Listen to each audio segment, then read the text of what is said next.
Well, I'm continuing my tour of Alexander Valley, and I'm here at a winery I have wanted to come to and do an interview at for years, so I'm glad this is finally coming to fruition. I'm here with Katie Wetzel Murphy, and Katie, you are the brand ambassador as well as a family member here at Alexander Valley Vineyards, right? That's correct. Winery ambassador, I made that title up myself, family member. I'm mostly involved in sales and marketing, but also strategic and long-term planning and lots of other areas of the business, not winemaking though. Well, I want to talk about history first and when it came about and how long it's been here. Well, my parents bought the property in 1962 from the granddaughter of Cyrus Alexander, who the valley is named after. And from there, they started restoring the buildings that Alexander had built and planting vineyards. It was very important to them to keep the history and to honor the Alexanders, so they chose to use the name Alexander Valley Vineyards. We then started the winery in 1975. My parents and my brother and sister-in-law started the winery at about 7,000 cases in 1975, and I joined in 1979 to help sell all that wine. What took you so long? I was in college. Oh, okay. And about how many cases are you doing today, this being 2024? We are producing around 200,000 cases a year. That, of course, fluctuates depending on the particular vintage. Might be a little more this year. This looks like a pretty big crop year. But that, in general, is about our average. Is everything estate, or are you purchasing elsewhere? Or? We are purchasing almost everything as estate. We purchased some grapes from an organic grower in Mendocino for our Gewürztraminer.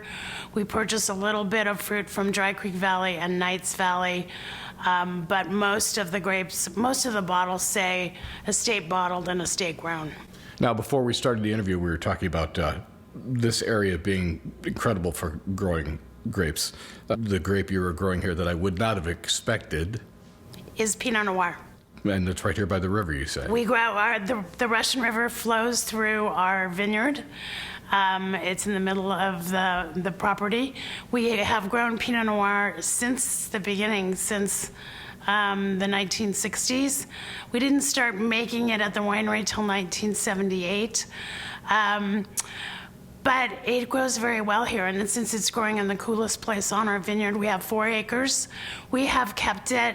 We say we've kept it because it was my father's favorite wine, but it actually grows very well here and makes beautiful Pinot Noir. What other wines are you growing here? We grow 18 varieties here. So we grow Cabernet Sauvignon, Merlot, Malbec, Petit Verdot, Cabernet Franc, Zinfandel, Primitivo, Mourvèdre, Syrah, Grenache, Pinot Noir, and then Chardonnay, Viognier, and Sangiovese for rosé. I'm probably missing some, but that's the general gist of what we make and grow. You've done this before. So you're a family member, as we mentioned at the beginning of the podcast. So where do you fall generationally? Well, my parents bought the property from the Alexanders, started the winery with my older brother, and today his oldest son, Harry, and next son, Robert, do most of the day-to-day operations of the winery, managing partner and sales manager. Our winemaker, Kevin Hall, is not a family member, but has been with us since 1998. So we're very blessed to have had him here for so long. So I guess generationally. See, you did it too. Yeah. I'm second, but sure. But my family is not. My husband has his own vineyard. My kids work elsewhere, so the rest of my family is not working here. So, is your husband a winemaker, or does he strictly own a vineyard, or? He is a farmer and grape grower. He has about 200 acres of variety of different grapes that they sell to many wineries here in the Alexander Valley, though. So you must have all kinds of interesting conversations, or not. Yes, yes and no, yes and not. And we have 9 acres of Cabernet Sauvignon at our house that we grow. That's kind of his baby, and he tends that very carefully. And we are picking those grapes tomorrow, and they will come here to be crushed and then fermented and then made into wonderful wine. So I'm assuming you grew up out here in Alexander Valley. When we bought the property, we lived in Southern California, so I didn't go to grammar school or high school here, and we spent a lot of time here, summers, vacations, weekends, and then I went to Davis, and once I did that, this was really home for me. So I would imagine it was somewhat of a foregone conclusion you were going to enter the business, maybe. I can't tell from the look on your face. At that point, not really. It was not by me. I was not planning on it. But when I graduated from school, I was really more interested I was in agricultural economics and business management at Davis. I was more interested in international agricultural development, worldwide pricing models and how agriculture affects everything that goes on everywhere, even though it doesn't get much thought given to it in kind of world politics or economics. But when I finished in 1978, jobs were kind of hard to come by. My brother needed someone to go out and sell wine. I said, sure, I'll come and do that for a few years. Ha ha ha. A lot of people say that, I think. I'm sure they do. I'll come back and work for a few years. I had other jobs, one at a winery, one working in Washington, D.C. So this isn't the only place I've ever worked, but I came to do sales, and I was pretty good at it, so I ended up staying. You said Washington, D.C. You were working at a vineyard or a winery? No. I was working in the House Agriculture Committee. Oh, okay. Got it. Going back to international agricultural development. I missed That's that. where that interest came along. This area it carries a lot of the old feel of what it must have been like 30, 40, 50 years ago. Is that fair to say? I would say so to a great degree. We're very fortunate that early on in the history of this area, people who lived here went to the county government and said, you have to zone this land so it doesn't get subdivided. Yeah. And that was a big thing of setting up zoning of valley floor not smaller than 20 acres, hillside vineyards not smaller than, I don't even know if it's 80 or 100 acres, something like that. And that's really, through ups and downs, made sure that this has stayed agricultural and made sure that it's viable for people to farm generation after generation. So in that way, I'd say, yes, some of the wineries have changed, some of the owners have changed, obviously, but for the most part, very much like it was in that sense in the 70s and 80s and even 90s. I'm going to make a quick note here for our listeners. There's a bit of noise going on in the background. Almost sounds like you're bottling right now. We are bottling and harvesting and doing tours and having people come to the tasting room. That's a bit of a challenge, and bottling during harvest isn't real common. Not a good idea. No.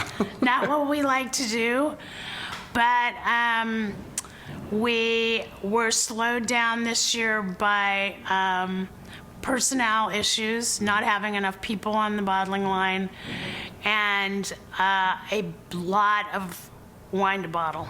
Is there one particular or two particular things that you see that are so completely major in your experience that are different today versus when you first came into the business? Though a lot. From a business standpoint, I would say, from a running a business standpoint for wineries in this area right now, fire insurance or insurance in general, and interest rates have increased so dramatically. But insurance here, I think people elsewhere don't understand that fires in California mean insurance goes up double or triple what it was for a lot less coverage. So those are big adjustments and costs that we can do nothing about.